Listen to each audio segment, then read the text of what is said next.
Welcome to our September edition of Let's Get Growing, and we've got many things that you need to grow in September, so let's get growing. So we're going to mow once a week or as needed in September, but now it's cooling off a little bit. So let's start lowering that mowing height so that we are still encouraging root growth. And in September we can still plant our wildflower seeds, remember, in prepared beds or in the backyard so that we don't get any complaints. And look at this long list that you too can grow very easily. You just buy the seed, throw it out, but make sure it has good soil contact. Separate your irises and daylilies and share with a friend and replant immediately. You can also start dividing your other spring blooming perennials at this time. Once again, sharing with a friend. After the first fall soaking rains, you can plant your cool season grasses such as fescue or rye. Now we can sow seeds of winter annual flowers, as you can see, in flats again or in prepared beds. Keep them wet, and these are going to include snapdragons, pinks, and pansies. Now in September, if you don't fertilize another time during the year, this is your most important fertilization because it's going to take those nutrients in and store it like an ammonia, and it becomes like an antifreeze for your grass, but also all your perennials, your trees, your shrubs. Remember that we want to use a 15-5-10, which is 3:1:2 ratio.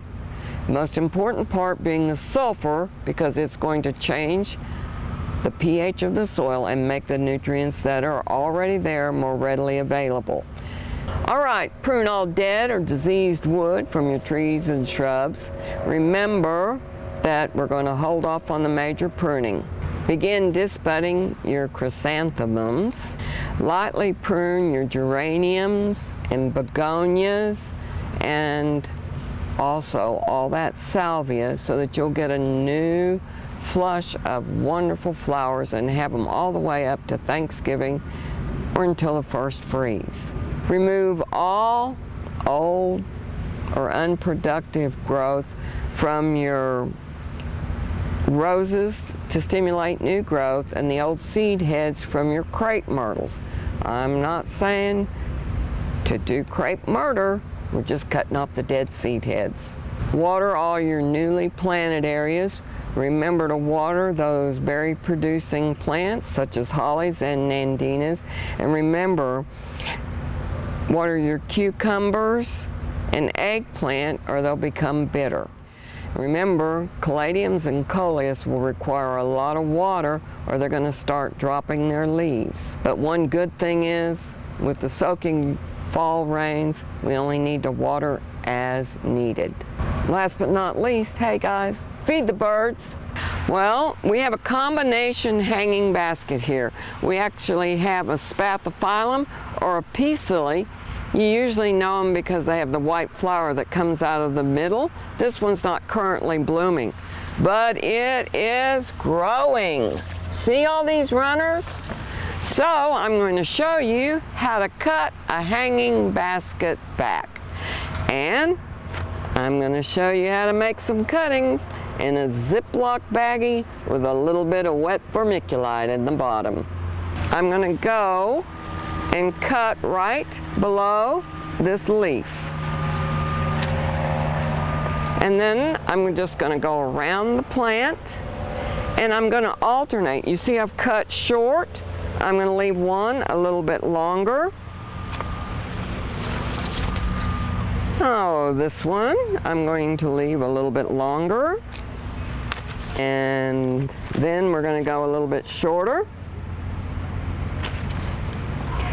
Longer. This one I'm taking up really close to the basket, a little bit longer, and as you can see, once again, I'm cutting right below the leaf. Keeping all my cuttings. And you can see that this one was actually growing in the ground. And this is where we cut it back last year. So they're going to grow many, many years for you. But look what we have. A really nice basket. Well, I always tell you about taking a Ziploc baggie, putting some wet vermiculite in the bottom, and making, as you can see, a little terrarium out of it that you can put in your kitchen window. And as you can see, like right here at this leaf node, we've already have roots. And that's actually gravel from the area where I was growing it.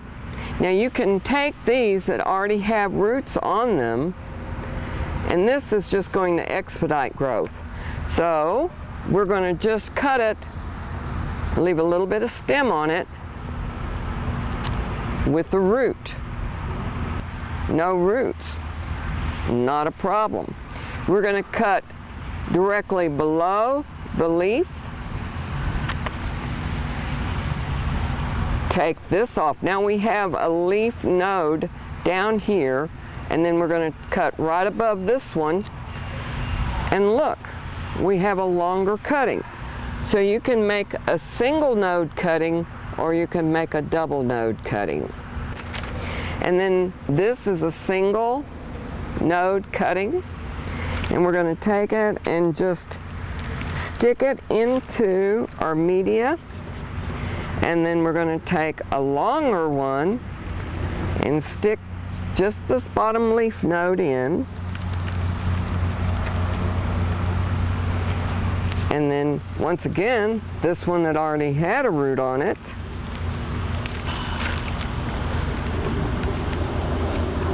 Covering the root up. Another single leaf node.